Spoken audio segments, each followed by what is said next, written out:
There was something that was going on in your life that was very much a secret for you. You had an eating disorder for a long time. Yeah, it was mad, I suppose, when you're looking back on it, and I think it's something that kind of leaves a mark and never really leaves you. You know, you kind of still have lingering little bits of it, but yeah, I suppose from 2009 we're into 2013, would have suffered with a little bit of bulimia, I suppose. Well, more than a little bit, but yeah, and just, I suppose, was able to get myself out of the other side of it. But as I said, to this day, it still leaves, you know, those little marks and those little traits and tendencies, I suppose, that you're just trying to manage and keep under control. So. Yeah. And how did it manifest? How did it start? It's probably a hard one to put your finger on, Tommy. Like, it's, I suppose my parents kind of separated in 2008, and I suppose I never really spoke about that or dealt with it. Sure, you're only a teenager at the time, like, you know, so would have never have opened up to anyone about it. And yeah, just, I suppose, your stereotypical teenager who had a bit of weight, you know, lost a little bit of weight, was very body conscious, was very gullible, you know, was looking at all the fitness websites, looking at social media, looking at vitamins, supplements, you know, fell hook, line and sinker for everything.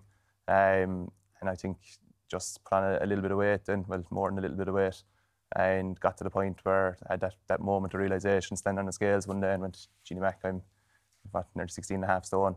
And I suppose I would have been in and around Limerick squads, and, you know, I wasn't maybe getting on a senior panel at that time, and said, look, I have to lose this. Obviously, this is the main reason why it's not happening for me with that side of things, and had fully convinced myself that that was the reason why I wasn't getting a look in.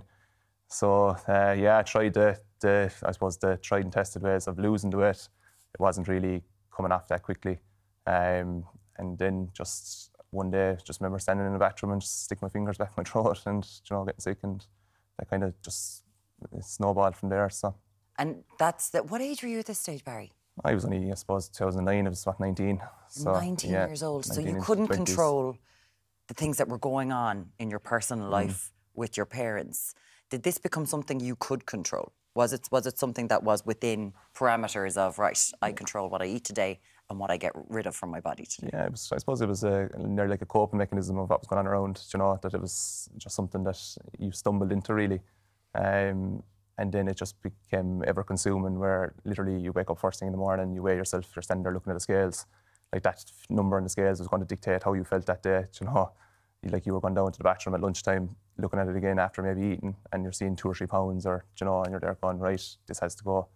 And, like, you're standing there in the bathroom, you know, looking into the toilet, tears in your eyes, going, what's happening here? Like, not understanding what you're doing, really, I suppose. How did it affect your day-to-day, even being around family, being around the Limerick squad? Did you have to plan it? What way did it work? I suppose I wouldn't have been the best company to be around, like, because a number on the scales dictated, I suppose, in my opinion, your self-worth at the time. And then it dictated how your day was going to go, like, and even, say, dinner time there and evening time, you'd weigh yourself at the end of the day again, and you'd say, geez, I'm 3 pounds up now today, like, this is terrible, like, and you're carrying that over into the next day. And I suppose at its worst, I probably wasn't in around Limerick squads. I would have been on a Limerick 21 squad. And, like, my performances were terrible, you know. There was, like, you can literally trace back and put your finger on when your performances were quite poor. And, like, there was a couple of points there, like, getting dropped for a challenge game in an under-21 game. And, you know, you can trace it back to that like, that week was terrible with what was going on outside of things, you know. What do you mean by terrible? Do you mean that your whole life was that week defined by the binging and purging? Yeah, you know, you were kind of... you were trying to, I suppose, eat enough to perform and to hide it. Yeah. But then, you know, you had that voice in the back of your head saying, you know, oh, you're gaining weight, you're going to gain body fat, you know, you want to look like... all-consuming. Yeah, it was literally dictating your day-to-day life, like, and you feel sorry for the people around you, because you were just, you know, you were in a terrible mood all the time, didn't want to do anything. You were nearly known as a recluse, and you were branded as nearly being introverted as well. That, you know, I was taking myself out of social situations, wasn't going to events, family gatherings, you know. You were just trying to manage it as much as possible, where you wouldn't have to put yourself into that position. And trying to hide it, I would imagine, as well. Yeah, you got kind of quite good at going, just sneaking away to the bathroom there for 4 or 5 minutes, and literally just, you know, as I said, doing that. So, was there a moment then that you remember that you thought this has to end? That that has led to a recovery? Yeah, I suppose there was a couple of, I suppose I call them hairy moments where people kind of had mentioned something to me that, you've lost a lot of weight, or, there was a couple of instances where, I said it previously, I was sitting in my car at home and just burst into tears and was just sitting there crying, not knowing what was wrong, what was happening.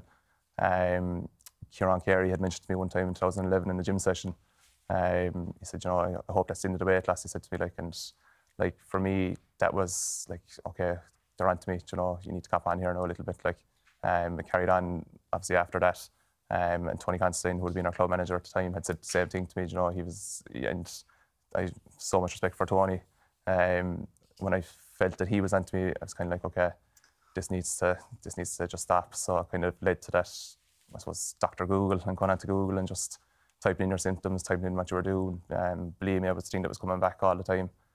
So I suppose it was self-diagnosed in a way, but that's what it was. And so you were just literally trying to take it day by day. Then from there, just trying to see, could you just break that cycle of just binging and purging? And the sports psychologist then, wasn't that a big help for you as well? Yeah, look, Caroline's fantastic. I think there's, no one needs to reiterate her credentials. She's brilliant. Did you feel you could just open up to her? Did that help a lot? Yeah, I suppose that was, even up to that point, Tommy, I hadn't told, very little few people knew what had actually had happened, to the severity of what had happened too. I'd probably mentioned it in passing to people, and it might have been just a case of, don't worry about it, kind of a thing, but I remember meeting Caroline for the first time in Kilmurray Lodge in Limerick, and I told her about it, and I just remember her looking at her, and she's kind of sitting there going, what do I say to this guy here? But being able to speak to, we did a team workshop, without going into too much details of it, and it was actually it was so freeing to just be able to speak about it in an open environment like that. Because it was, for your life for 4 years, it was dictated by this, and it wasn't just binge and purge. You were monitoring every bit of food that you ate, weighing things. On nights out, you used to bring bits in jars. Yeah, that's the rare night out, Muireann. I'm bringing yogurt and fruit cut up in a lunchbox there one night. I think it was an 18th or 21st.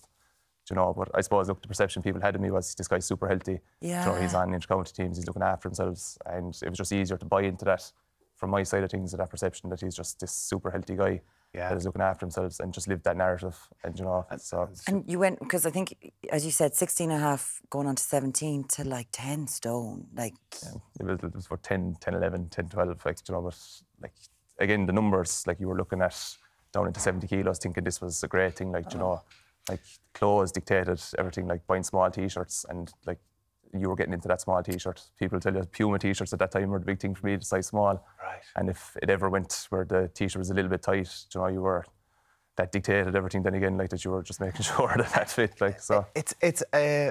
I'd say, listen, fair play to you for coming out and speaking about it, Barry, because it's not something that guys do. And I would imagine since you've come public about that, you've had a huge response.